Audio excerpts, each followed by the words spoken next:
I got it. He's going for a break? No, he's not. No, he's not. We got you. Hey, boys! Get off the ice! Not safe! You're not going anywhere. Stop. All available trucks, we have a drowning event at Lake St. Louis. 14-year-old male, unresponsive and pulseless. Everyone clear?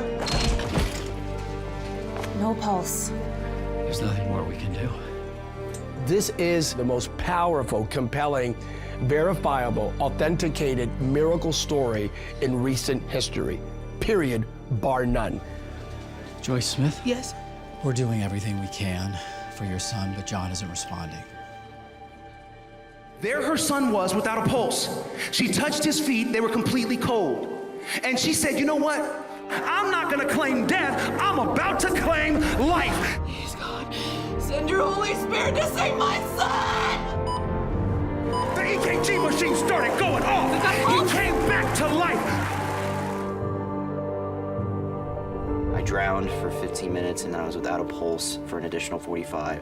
So in all, I was dead for over an hour. So far in my life, God had always been and done what he said he could do. And so I just started praying. Mom came in, she prayed, and instantly I had a pulse. Everybody that I explain the plot to gets goosebumps just even thinking about that something like this could happen. It's hard to believe. And I'm a part of the story, telling the story, and it's hard for me to believe. This movie is described as a medical miracle because just that one idea, patient dead, mother prayed, patient came back to life. This is a modern day resurrection story. When Joyce finally gave that complete surrender to God and said, you have to take this, there's no question that something miraculous happened. Your son is alive, but his pulse is very, very weak. At best, we have a long road ahead. And I'm not gonna lie to you. We're in uncharted territory. It's not just about one miracle. It's about a series of miracles. Those miracles happened to John and to Joyce and that family, but then, like a ripple in a lake, those miracles just keep moving out. The circle keeps getting wider. Oh, this is so wonderful. Wow, look at these prayers. Our church and our friends were phenomenal. There was probably 20 people that had already started gathering. By that evening, there was probably close to 75 to 100 people there, and they were overflowing the waiting room out into the hallway.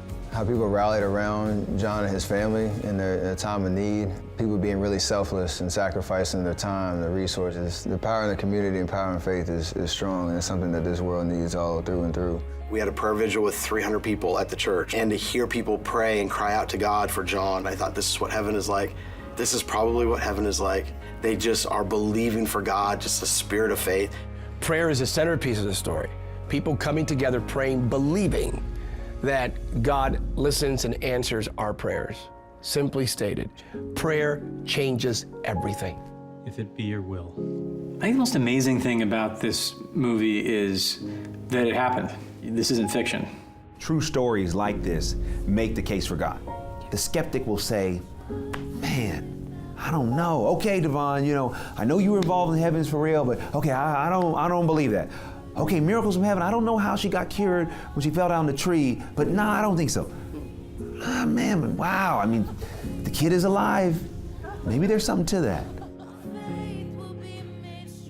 I come from a family of doctors, and this is one of those stories that the medical community knows, and there's no explanation. It's truly, in that sense, a miracle. We rely on doctors, and I think doctors are great. They're a huge blessing. But there's a time when they say there's nothing else we can do. And I think it's that moment where God's able to step in, and you see his hand.